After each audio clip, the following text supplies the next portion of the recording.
सभी प्रदेशवासियों को लोहड़ी और मकर संक्रांति की हार्दिक शुभकामनाएं।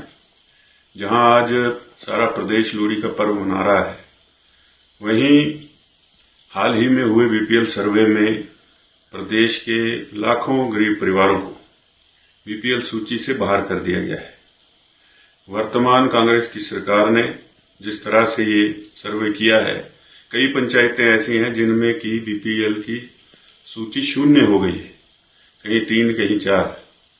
और इसके परिणाम ये होंगे कि जो लोग लाभ ले सकते थे कई केंद्रीय स्कीमों का, प्रदेश की स्कीमों का, उससे वंचित लाखों परिवार हुए हैं।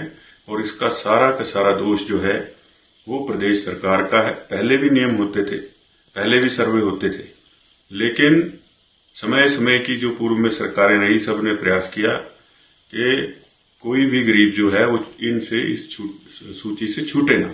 लेकिन वर्तमान सरकार ने जिस प्रकार से सर्वे किया है और उस सर्वे की वजह से आज लाखों परिवार जो हैं सूची से बाहर हो गए हैं। इसके सारे का सारा दोष जो है वर्तमान कांग्रेस की सरकार का है।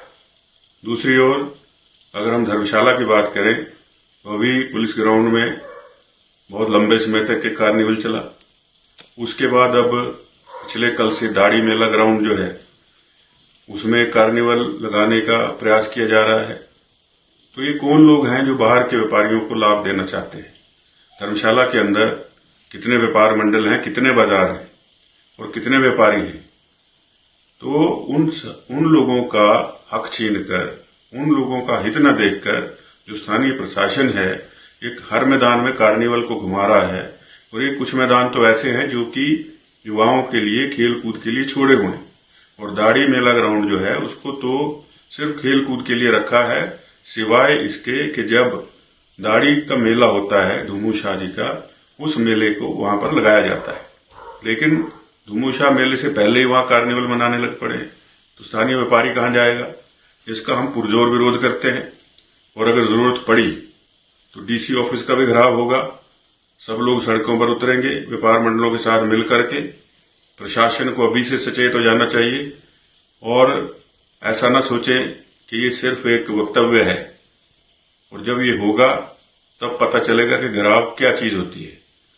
कम से कम स्थानीय लोगों के प्रति, धर्मशाला के लोगों के प्रति स्थानीय प्रशासन को संवेदनशील होना चाहिए, सरकार को संवेदनशील होना चाहिए। ये ठीक है कि मुख्यमंत्री जी को तकलीफ होती है सुधीर शर्मा के नाम से, लेकिन उसका जो ठीकरा है वो धर्मशाला की जनता के ऊपर नहीं फोड़ा जाना चाहिए। आज केंद्रीय विश्वविद्यालय का पैसा जमा नहीं हो रहा है, लेकिन जो वकील आपके केस लड़ रहे हैं सुप्रीम कोर्ट में, उनके ऊपर 100 करोड़ से ज्यादा खर्च कर दिया है। तो क्या कारण है कि 30 करोड़ नहीं जुटा पा रहे हैं? दूसरा, चाहे वो धर्मशाला की सब्जी मंडी हो, ओबीसी भवन हो, हमारी स्कूलों के चैनलाइजेशन का पैसा था। हमारे यहाँ पर जो है पिछली बार जो कूलों को क्षति हुई तो बड़ी घोषणाएं करी कि जायका से पैसा देंगे, जायका का शेल्फ तो अब 2029 में आएगा। तो झूठी घोषणाएं और धर्मशाला से भेदभाव जो है इसका मैं पुरजोर विरोध करता हूं। और धर्मशाला की जनता और धर्मशाला के लोग, जिनके पूरा आशीर्वाद मुझे मिलता रहा है, उनके साथ मिलकर के धर्मशाला के विकास की लड़ाई के लिए अगर सड़कों में भी उतरना पड़ेगा तो हम मिलकर के उतरेंगे, संघर्ष करेंगे, इस सरकार को बदलेंगे और भारतीय जनता पार्टी की सरकार प्रदेश में बनाएंगे, ताकि धर्मशाला को पुनः से विकास के रास्ते पर, पटरी पर लाएं और विकास को गति दें।